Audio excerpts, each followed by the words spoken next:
Welcome back to Deb's True Crime Notebook. We have had a whirlwind of 3 days and lots of information. I am continuing to try to put out as much information as I can.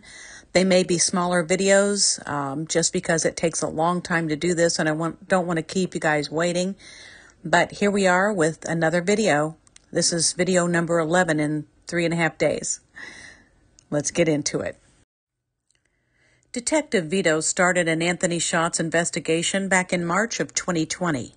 ISP made a press release summary asking for public assistance, identifying Anthony Shots February 25th of 2017. Keagan Kline, identified 3 years prior, was brought out during that time. There were in fact snapshot discussions between Libby German and Keagan Kline, and those have been confirmed 100%. There was a .40 caliber gun that was mentioned. Keagan Kline said he couldn't find it, but he had one. He also had at least one tablet, 2 iPhones, and a Samsung device at minimum. They found child pornography on all of his devices. Keagan Kline cleared his cell phone, removing specific apps like Snapchat, etc. During an interview on February 25, 2017, some truth emerged from him. He confessed to speaking with Libby and confirmed that the individual in the Anthony Shots account was indeed him. Tony Kline and Keagan Kline had a pre-planned Vegas trip where Tony Kline made a money offer to Keagan Kline to return to Vegas. Keagan Kline stated he was at the Monon High Bridge on February 13, 2017. Initially, he said he was at home in Peru. The phone's location changed multiple times during various interviews.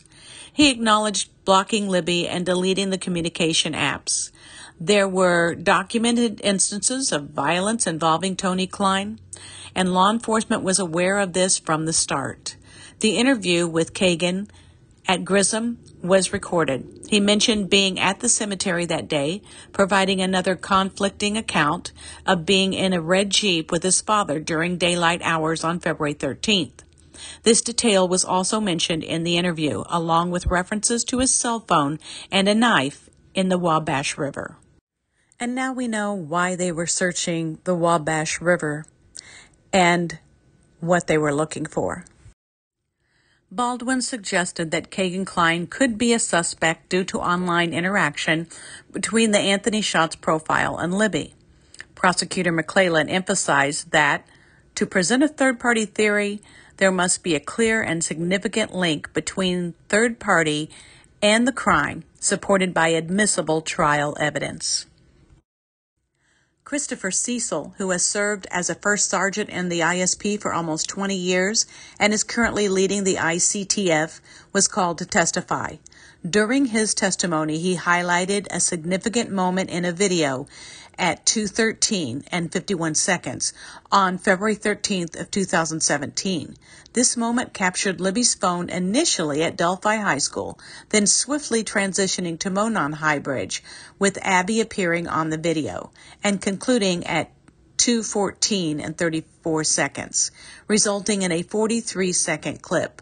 Cecil managed to monitor the phone's GPS movements until it ceased at 2:30 and 39 seconds, indicating the time of death as the phone remained motionless thereafter.